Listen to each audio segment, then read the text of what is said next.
Yo, what's going on, everybody? Welcome into another episode of Mets Daily on the Fan Arch Network. My name is John Saponaro, here with you today and every day as we talk about our New York Mets. And before we get started, a special shout out goes to our friends over at Kalshi for sponsoring the video.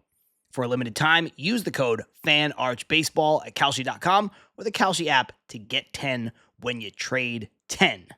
Well, ladies and gentlemen, the Mets open up their final West Coast road trip of the season with a loss in extra innings in painful fashion to the Seattle Mariners, as the M's are able to walk off our New York Mets in the bottom of the 10th inning. And I guess the best thing you can say about it is it only took 10 innings. So before we talk about some of the particulars of this game and why it's so frustrating, I do want to just say to all of you, and some of you are going to hate me for this. Some of you are really going to hate me. I know it. I know I'm going to get grief. But I am with you, everybody who's out on the East Coast. I do not like the West Coast games. Now, I get it for you guys. You have to stay up till 10 p.m. just for the start. If you've got work in the morning, if you've got kids you got to take to school, if you want to go to the gym, whatever it is, these games go late. They end after midnight in the best case scenario. And then if you get extra innings, even if it's just one extra inning, it is an absolute chore. So kudos to everybody back east who stays awake for these games. Now, I know I said yesterday that I'm out on the West Coast. I live in Los Angeles, and some of you were like, why would you hate the West Coast games? And this is why I think you're going to hate on me for it. But I am used to, at this point, after almost 7 years of living out here and being a fan of East Coast teams, I'm used to baseball games starting at 4 p.m. I'm used to baseball games on the weekends starting at 10 a.m., waking up, having breakfast, having coffee, excuse me, with my baseball games. And I know you guys are going to say, wow, you spoiled. But it's true. I for a very long time, I had an atypical travel schedule for a hosting gig that I did. So, it was just nice to have earlier games. It's nice to be able to wrap up a baseball game and then not have to worry about, going to bed right after it's over and having the rest of your night. Sometimes I'll cook dinner during the game at, 4 p.m. or 4:30. I'll start kind of getting things prepped. And then by the time the game is over, you still have more you can do with your night. You can watch a movie, you can catch up on shows, you can go out. So it is for different reasons. And I understand that I don't have to stay up late to watch these games, and that is a benefit to me. But I'm just saying that I am with you, and I feel your pain. And again, remember, I did live exclusively on the East Coast in Brooklyn before I moved here, so I do know what it's like to stay up for these games. And the way the Mets have played this season, it does not make it any easier to stay up for these West Coast games. And that's part of the trouble, too, is that the Mets are already in their final West Coast trip of the 2026 season, and it's only June 2nd. This is the fourth time the Mets have come out west with separate trips to San Francisco, LA, Anaheim. San Diego's coming up on this trip. So it's absolutely jam-packed with ping-ponging back and forth, East Coast to West Coast, East Coast to West Coast over the first couple months of the season. Now, look, I don't think that's why the Mets have started off so poorly. I don't think that's why the Mets have a bad record. I don't think that's why the Mets are a bad baseball team, but I don't think it's doing the Mets any favors. I suppose the saving grace for the Mets and for all you Mets fans back on the East Coast is that after this coming weekend in San Diego, I don't think there's going to be a game that starts later than the central time zone. So it'll make it a little easier to watch these games win, lose, or draw. Now, that being said, I knew that runs were going to come at a bit of a premium in this game because Seattle can pitch. Seattle pitches out of the rotation. Seattle pitches out of the bullpen. Seattle can pitch. And we know about the struggles with the Mets offense. I mean, the Mets make mediocre pitchers look great, and great pitchers, the Mets don't usually stand a chance, right? So we knew that it was going to be a bit of an uphill battle. Then you do factor in finishing a game at 4 o'clock on Sunday, getting on a plane, flying across the country, and then having to play a game on Monday. It is a little odd. I'm not going to bog us down here with schedule talk for the entire show, but it is a little odd that there is an off day coming this week, but it was not on Monday after flying out to the West Coast. It'll be in between the Seattle and San Diego series on Thursday, which I think is a little odd. I think it's a little foolish. And I think the Mets would have been better served having an off day today, playing straight through Seattle and San Diego. But hey, what do I know about that? But also, when you look at the Seattle Mariners team, they don't hit well either, or at least they're not hitting well right now. So I had a feeling that this game was going to be a low scoring affair, a 3-2, a 4-2, something like that. And that's exactly what we got. And Emerson Hancock, shout out to him. I mean, if you're not familiar with this guy, he's having a really good season. Number 6 overall pick in 2020, and he looked really, really, really impressive. 6 innings pitched, 7 strikeouts, 2 runs, both on solo home runs, and those were the only 2 hits he allowed. So Jared Young got him, Marcus Semien got him, 1 from the left side of the plate, 1 from the right side of the plate, and that was it over 6 innings. And those are the only hits that the Mets were able to pick up all game long. And somehow, getting into the 7th inning, it was almost enough to walk away with the win. The Mets had this game set up, and we'll talk about that coming up in a little bit. But look, this is the kind of game in a regular season, in a typical season, that you can lose as a baseball team.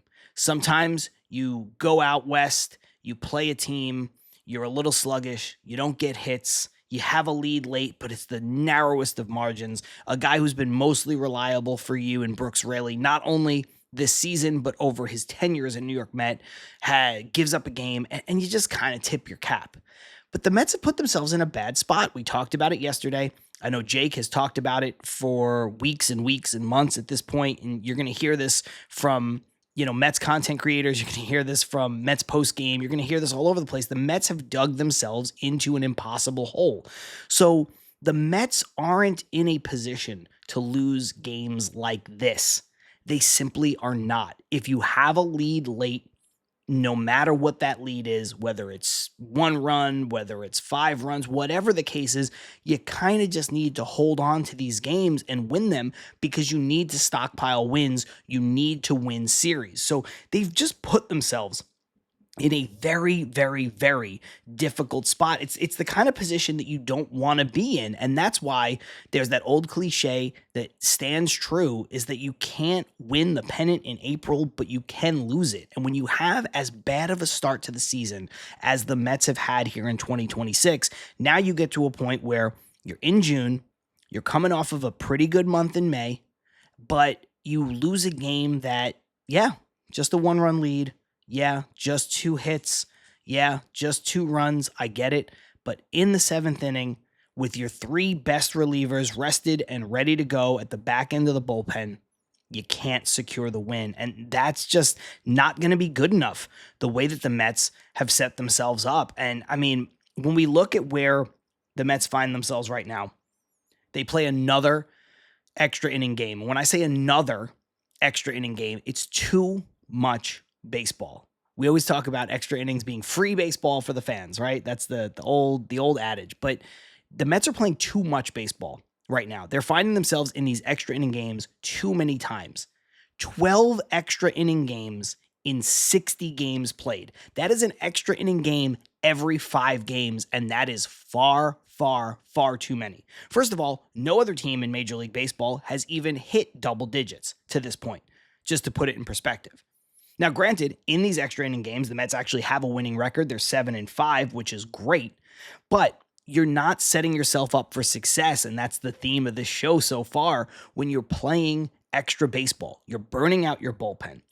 Your starters right now for the Mets are not giving you the length on average that you would want.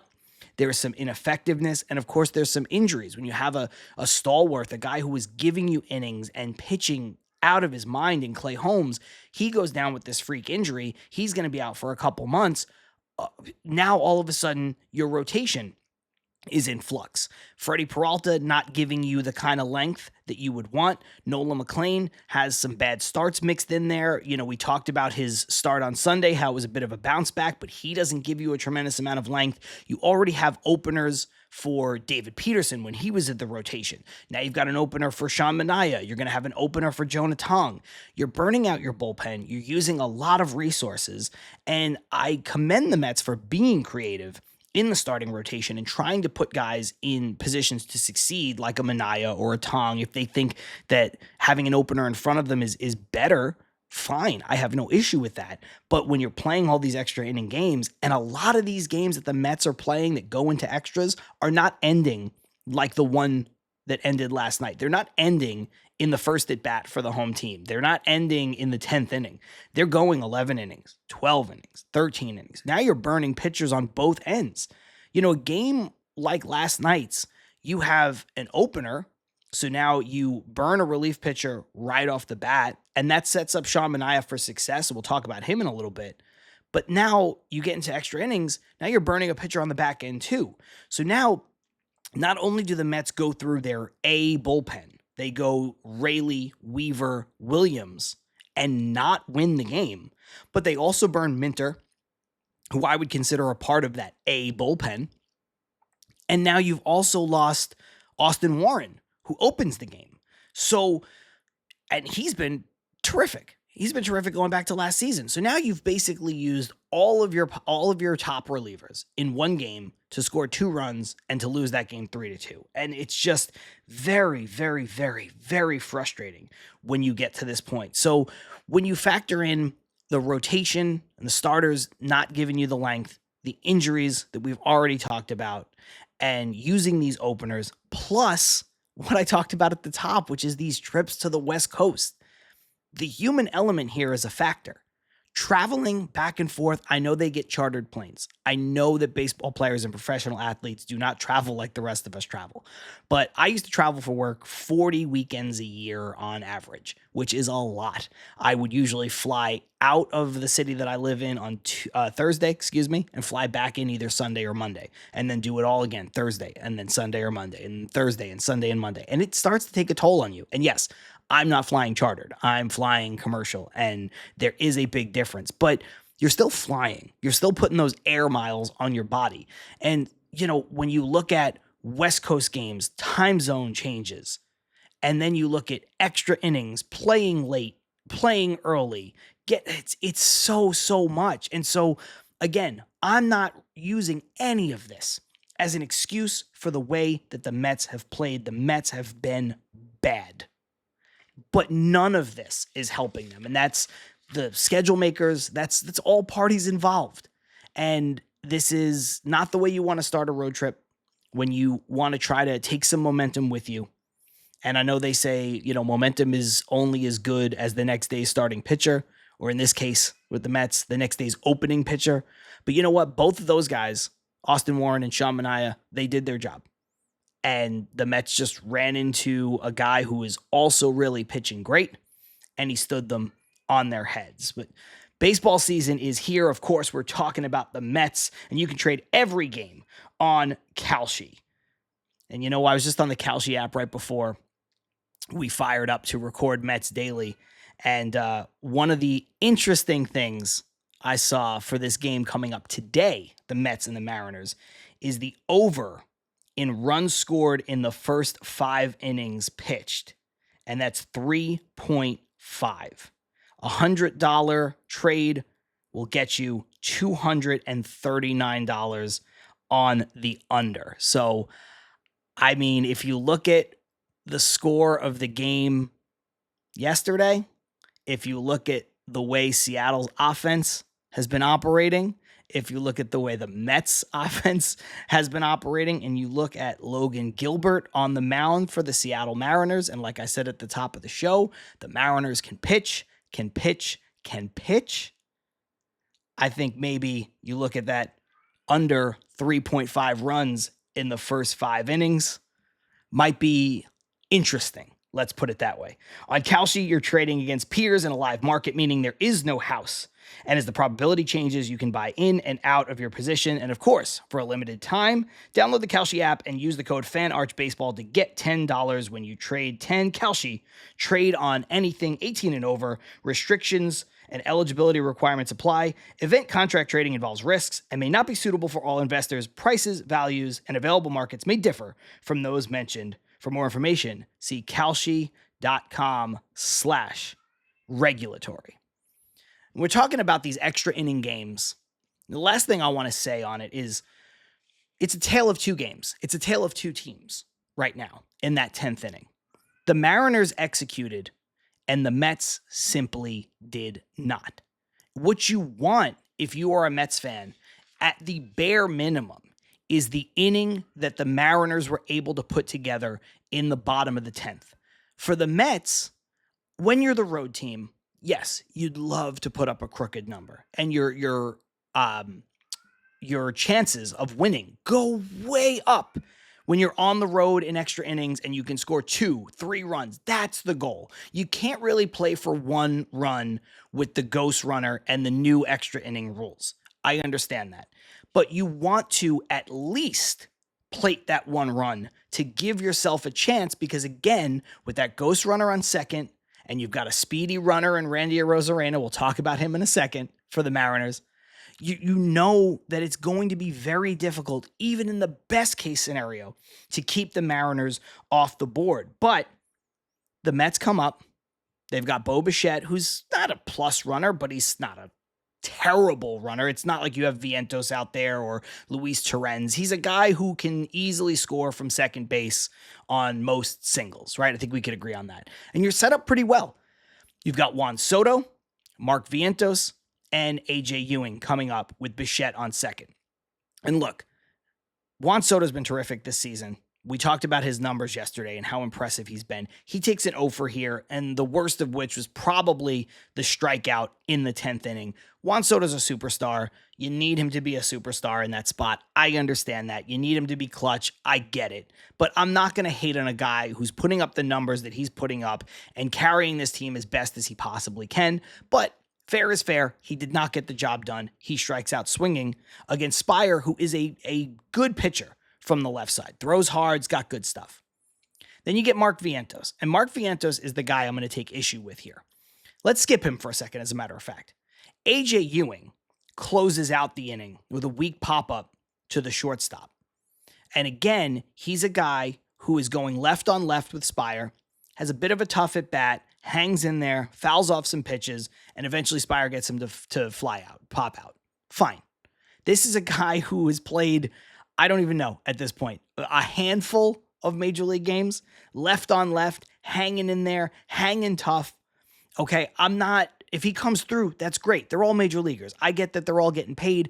I get that they all have their job to do, but he's a guy, again, I'm not going to get on. Mark Vientos in the middle of this lineup, Mark Vientos in the middle of those two lefties, breaking up the lefties as a right-handed bat, as a guy who, and I'm not even talking about peak Vientos from 2024, Mark Vientos, even in down years, even when he's been bad, even when he's not a part of that breakout season in 2024, he has hit lefties well. And again, Spire has good stuff, I get it. But for Mark Vientos, with a runner on second base and one out, to not put a ball in play is just abysmal. Mark Vientos, what are you here for? And again, I'm not going to take the onus off of Juan Soto. He's making $750 million. You'd like to see him at least make contact and get the runner to third. No doubt. No doubt. So in the comments, I don't want to hear you guys saying that I'm apologizing for Soto. I'm not. It's just baseball is a game of failure. You fail 7 out of 10 times and you're having a great season. And that's where Juan Soto is right now for these New York Mets. Mark Vientos seems like he has one good game, or, he'll have a game with 2 or 3 RBIs, or have a game where he hits a monstrous home run, and then he goes away for 2 weeks. And then he can't hit for, 10 days.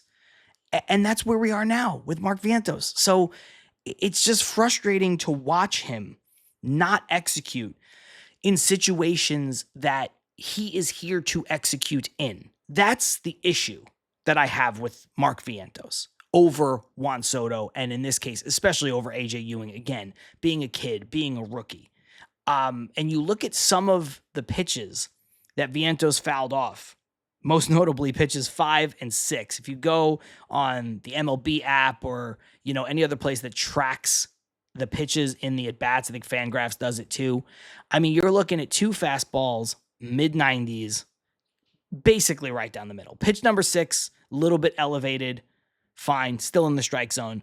Pitch number 5 is center cut. You're looking at a lefty. You're looking at a guy who's supposed to hit lefties. You're looking at a guy who historically does hit lefties. It's just frustrating. And I know that's been part of the Mets' MO in their failure on offense, has been not being able to hit fastballs, not being able to hit fastballs in the zone. So it's not a Mark Vientos problem. It's a New York Mets in 2026 offense problem, sure. But it's just so frustrating to watch a guy whose job it is to come here and hit and drive in runs and hit for power and hit lefties and watch him fail at it time and time again in big spot after big spot. And again, I'm not trying to put this loss all on one person. It's not on Mark Vientos. When your offense only can cobble together 2 hits, it's on everybody. But again, Seattle can pitch. They can pitch. They can pitch. They pitch in the rotation. They pitch in the bullpen. And that's what you got here. That's what you saw. But you would love to see Vientos pick up that run and be able to continue this game and just see what happens in the next inning. Now, I know that means that a lot of us, you guys back on the East Coast especially, would have to stay up later and go through this game, and you don't want to see the Mets burn another bullpen arm to simply lose a game in the 11th inning. But I just don't want the Mets to go quietly into the Seattle night. And I think that's the most frustrating part. The last person I want to talk about, or I guess 2 people, but mostly I want to talk about Sean Manaea, because I have been very down on Sean Manaea, as I think everybody has been. Sean Manaea was unpitchable last year after an unbelievable 2024 season where he kind of rose to prominence as the Mets ace. He adopted that Chris Sale arm slot, and he carried us. The rotation really peaked up when Sean Manaea jumped to the number 1 spot in 2024. And then the Mets rewarded him with a good contract. He was hurt last year, couldn't put it together, didn't look good once he got back. And then, of course, in spring training, the velocity's down. He's making $25 million a year. He's the highest paid pitcher on the Mets rotation, bullpen, full stop. And he can't crack a rotation spot. The Mets are showing you they don't have any faith in Sean Manaea, and they use him in mop-up duty. They use him in long relief, short relief. They're trying to figure out a role for him, and it became very, very, very frustrating. And Sean Manaea seems like a really good guy. Sean Manaea is, by all accounts, a really great teammate, so he is easy to root for. And again, when you have the memories of 2024 and him taking this team on his left shoulder and trying to will the Mets into the World Series, and he damn near did it. I think he just got too tired there at the end. Just too many innings, too many pitching on short rest, too much, and he just ran out of steam. But he gave us everything he possibly could have given the Mets in 2024. So I get the love for Sean Manaea. But here in 2026, baseball, sports, it's a what have you done for me lately type situation. And the answer is he's not done much. But over his last couple of outings, coming out of the bullpen, he's looked better. He's looked more confident. The sweeper is sweeping, and the fastball velocity is finally peaking up the way that he said it would in spring training once he got the adrenaline, once the games counted for real. And this game yesterday was the best Sean Manaea has looked all season. It's probably the best Sean Manaea has looked since 2024, which is why I spent so much time talking about it. He hit 94 on the fastball. He looked sharp. He goes 5 innings, technically in relief, as the bulk guy after the opener. 1 run on the solo home run, which is also the only hit he gave up. 63 pitches. I mean, he looked really, really, really good. And it is past the point for Sean Manaea to get a conventional start at this point. And look, we can talk about, does he quote unquote deserve it?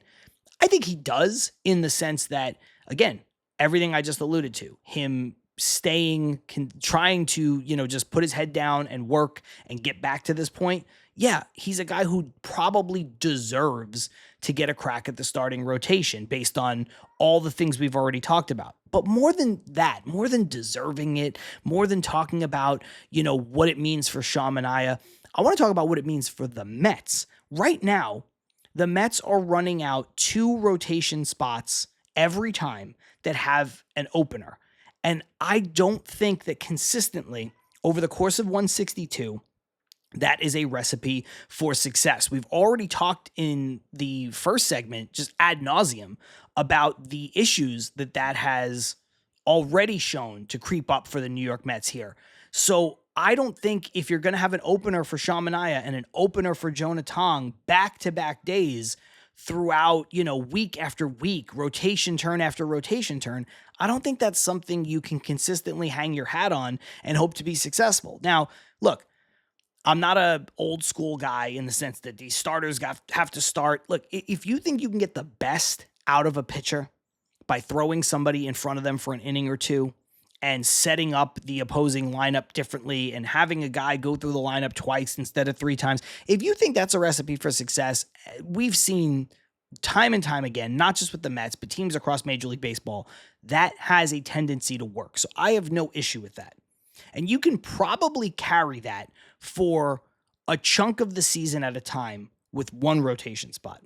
I don't think you can carry that for a chunk of the season at a time with 2 rotation spots, especially on back-to-back days. And that's where all of the issues about the Mets playing too much baseball, the Mets playing too many extra inning games, factors into this as well.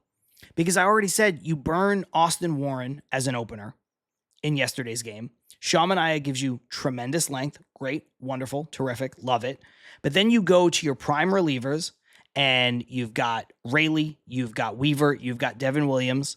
You don't win the game. You have to go to extras. You have to use AJ Minter. There's another primetime high leverage reliever used, and now you're going to have an opener tomorrow. So all of a sudden, you find yourself using tons of pitchers, more than you'd want to use. And so I think Sean Manaea, yeah, good dude. Give him a start because he makes $25 million. Give him a start because of what he meant to you in 2024. Great. You could do all of that. You can factor that in, and I'm sure Carlos Mendoza will talk about that too, about how hard he's working and how much of a good guy he is and all the things he's done for this team and his teammates. Sure.